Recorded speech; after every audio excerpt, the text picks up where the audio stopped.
This is a story about two people who chose love in a place where love was forbidden.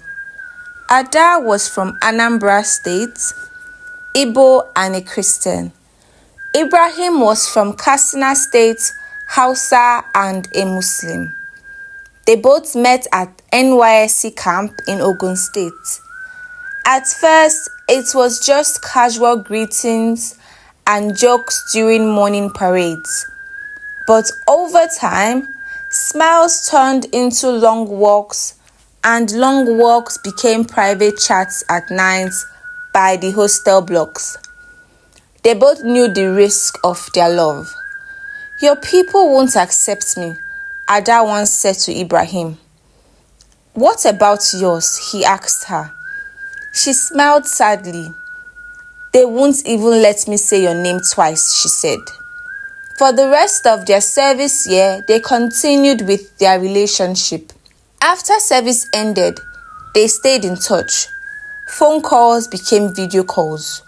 Then one day, Ibrahim made up his mind to visit Ada in Awka. He traveled with the night bus. When he got to Awka, Ada hurriedly went to welcome him. Then they both sat down by a shop along the road and decided what the way forward would be. They concluded that she should inform her family first of their relationship. But unfortunately, the meeting did not go as planned. An Igbo girl with a northern arm? He wants to convert her. She is under a spell. These and more were the things said by her family members. Ada sat quiet as the conversation went on. They were all against it. So they decided to lock her up inside her room for 3 days and her phone seized. On the fourth night, she got fed up. She hurriedly packed a little bag and escaped through the window. She ran as fast as she could, tears rolling down her cheeks, just to meet up with Ibrahim. She found him just around his street and they both walked home. Very early the next day, they fled to Ibadan, far away from both families. They got a small room. Ibrahim started working at a printing shop. Ada found work at a pharmacy.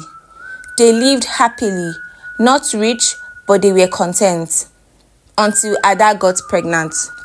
On a random day, Ibrahim received a letter from home. His father had disowned him. He already knew in his heart that this might happen, and he had made peace with it.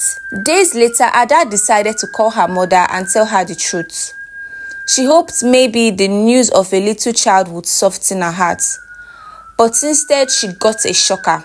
Her mother's voice thundered through the phone. "You will die before giving birth to that abomination." Ada wept all through the night bitterly. The next day, Ada started bleeding. Ibrahim rushed her to the hospital in a panic mode. She ended up losing her baby. They were both extremely unhappy. The doctor sympathized with them and warned that she needed rest and no stress of any kind. After they were discharged from the hospital, they went home.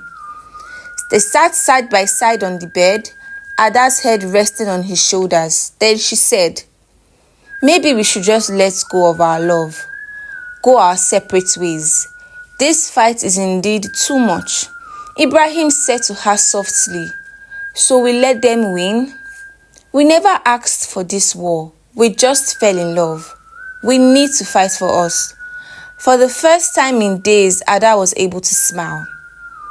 A week later, they went to the marriage registry in Ibadan with 2 friends as witnesses to get married legally. Even without approval from both families, they chose love. They chose each other.